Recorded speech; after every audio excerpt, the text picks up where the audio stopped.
Eh bien, coucou les gars, de retour pour une nouvelle vidéo. N'ayez pas peur, c'est Eddie. C'est juste que j'ai enlevé mes locks et puis j'ai diminué mes cheveux. Sinon, c'est moi, hein. N'ayez pas peur, c'est moi. Et puis en même temps, vous voyez pas que je suis devenu un peu plus mignon d'une manière. Voilà, vous voyez. Le jeune Eddie, l'avenir des jeunes filles et le rétroviseur des vieilles dames. Là, ça a tout son sens. Je sais que je vais souffrir sur Instagram ces jours-ci. Alors, aujourd'hui, je vais répondre à la question que plusieurs personnes m'ont posée. J'ai tellement répondu à ça en privé que finalement, là, j'ai décidé de faire ça en vidéo. Quelles sont les universités qui ont augmenté les frais? Quelles sont les universités qui n'ont pas augmenté les frais? On va en parler après le générique.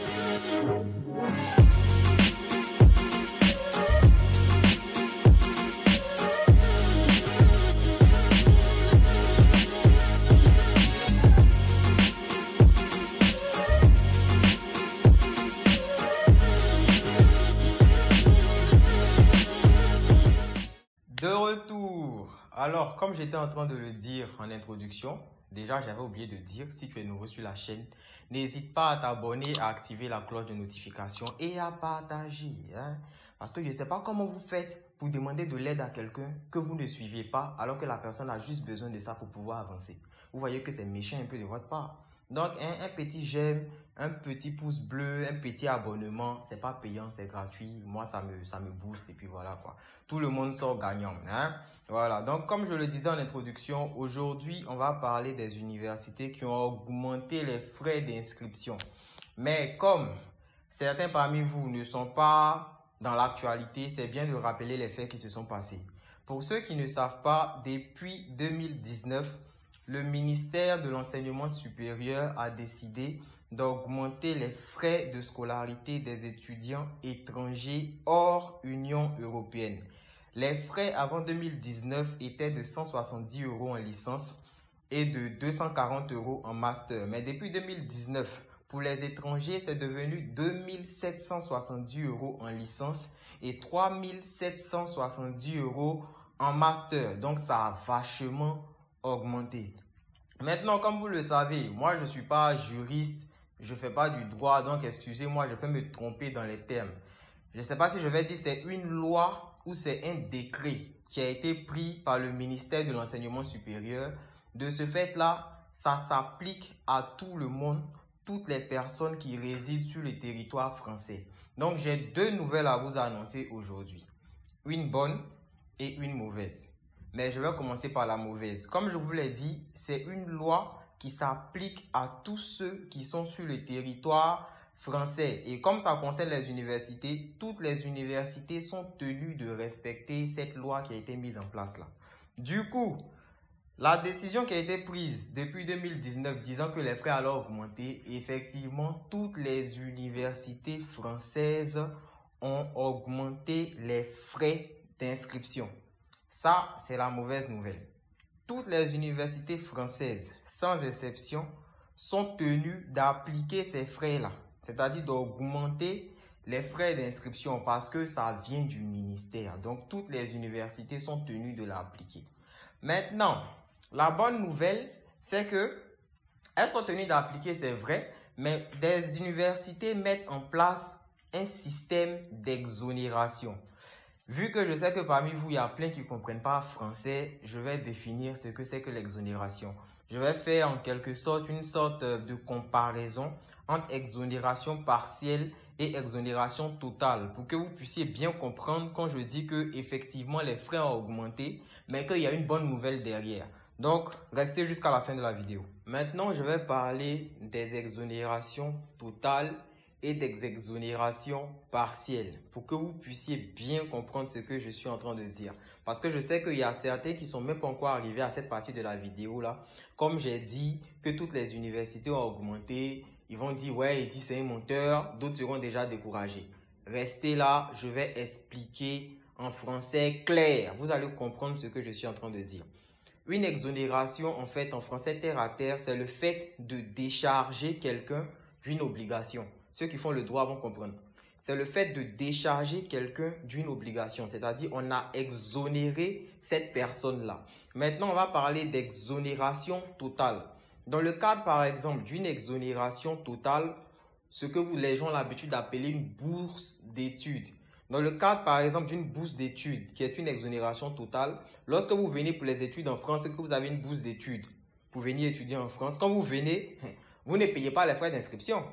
Même si les frais de l'école où vous allez fréquenter, c'est une école privée dont les frais coûtent 7 000 euros, lorsque vous venez, vous ne payez pas les frais d'inscription. Mais cela ne veut pas dire que votre école est gratuite. Non, votre école fait toujours 7 000 euros, mais c'est juste que vous ne payez pas les frais d'inscription. Mais vous pensez que quand vous avez une bourse et puis vous venez, vous ne payez pas les frais d'inscription qui payent. C'est l'organisme qui vous a donné la bourse. Donc, l'exonération, en fait, c'est le fait de décharger quelqu'un. Mais ça ne reste pas comme ça. On décharge quelqu'un pour mettre à la charge de quelqu'un d'autre. Du coup, lorsque vous avez une bourse dans une école, par exemple, qui coûte 10 000 euros, dans une école qui coûte 10 000 euros, vous ne payez certes pas les 10 000 euros de scolarité, mais cela ne veut pas dire que l'école est gratuite pour vous. Parce que la charge de payer les 10 000 euros de scolarité revient à l'organisme qui vous a accordé la bourse. Je ne sais pas si vous comprenez. Vous, ça vous décharge, mais ça revient à la charge de quelqu'un d'autre. C'est pareil dans l'exonération partielle. Vous voyez, le coût de la scolarité, par exemple en licence pour les étrangers, c'est de 2 770 euros. Pour ceux qui ont eu à faire les procédures passées, vous allez voir que pour ceux qui ont eu des acceptations, vous allez voir qu'on mettait devant exonération partielle, exonération partielle. Rappelez-vous que je vous ai dit, quand on dit exonération, on vous décharge d'un poids. Mais le poids dont on vous décharge là, ça ne reste pas comme ça revient à la charge de quelqu'un d'autre.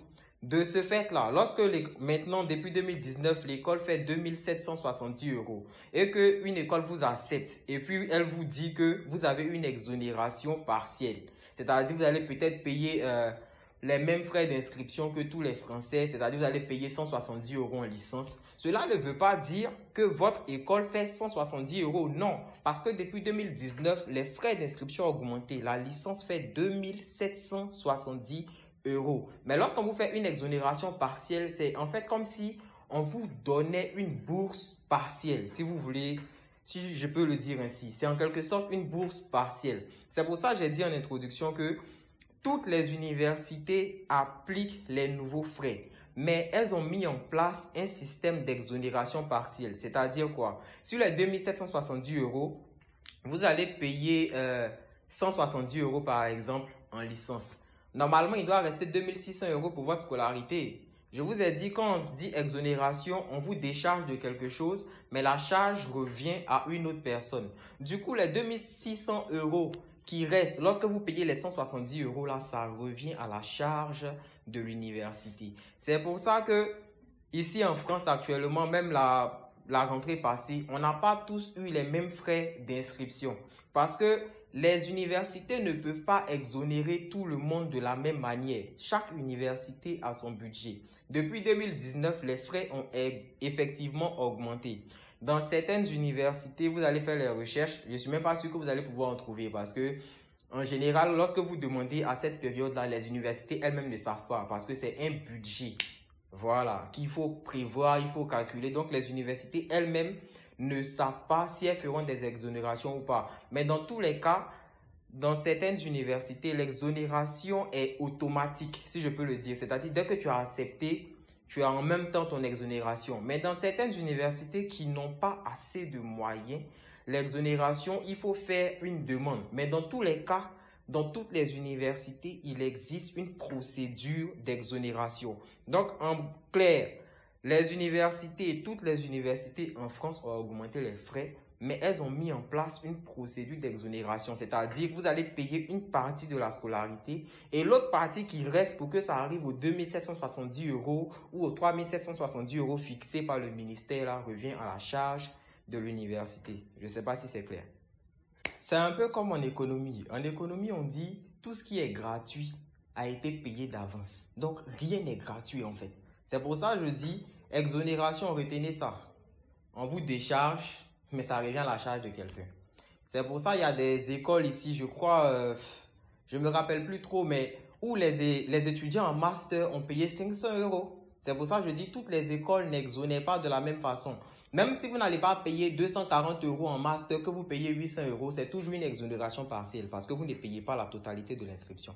Voilà. Actuellement, comme je le disais, les universités elles-mêmes ne savent pas trop si elles vont faire une exonération ou si elles ne vont pas faire une exonération automatique la rentrée prochaine. Mais ce que moi je peux vous dire, et c'est ça être intelligent, il y a actuellement la liste sur YouTube des universités qui ont fait les exonérations partielles l'année dernière. Si elles ont fait l'année dernière, là, c'est qu'elles vont encore faire.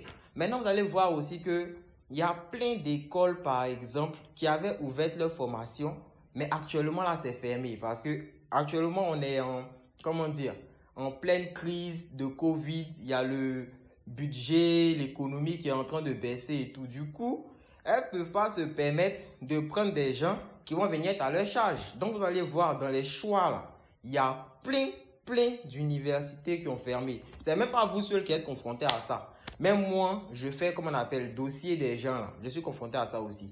Je fais le dossier d'une Camerounaise actuellement. On avait choisi Savoie Mont-Blanc. C'est une université.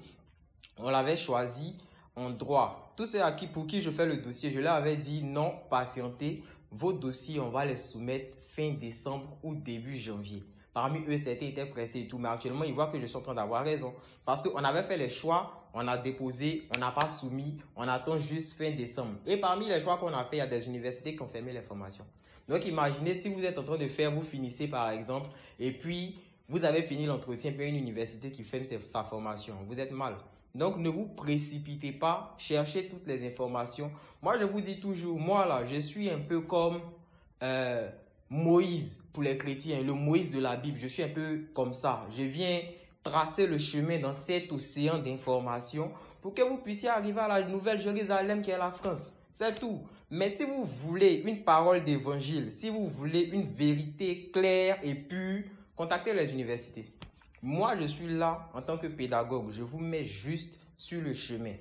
Mais les astuces que je peux vous donner actuellement pour les universités, c'est vrai que toutes les universités ont augmenté depuis 2019. Si vous avez bien suivi la vidéo, vous devez être d'accord avec ce que je suis en train de dire. Mais elles ont mis en place un système d'exonération. Dans tous les cas, là, il y aura procédure d'exonération. Donc, il ne faut même pas votre cœur à battre. Voilà. Que ce soit dans quelle université vous voulez, il y aura toujours une procédure d'exonération. Donc, les gars, postulez, mais ne vous précipitez pas dans les choix. Ne vous précipitez pas pour soumettre. Parce que après votre soumission, là, il y a une université qui peut fermer. Et puis, vous allez être mal. Vous voyez ou pas? Donc, restez tranquille. Abonnez-vous à la chaîne. On m'a dit il faut parler de comment on fait pour avoir du travail en France. Est-ce que c'est facile? Donc, la prochaine vidéo va être une story time sur mon premier job étudiant en France. Comment j'ai fait pour l'avoir. Comment j'ai galéré. Vous allez voir, je ne vous dis pas tout. Abonnez-vous, laissez un pouce bleu et puis à la prochaine.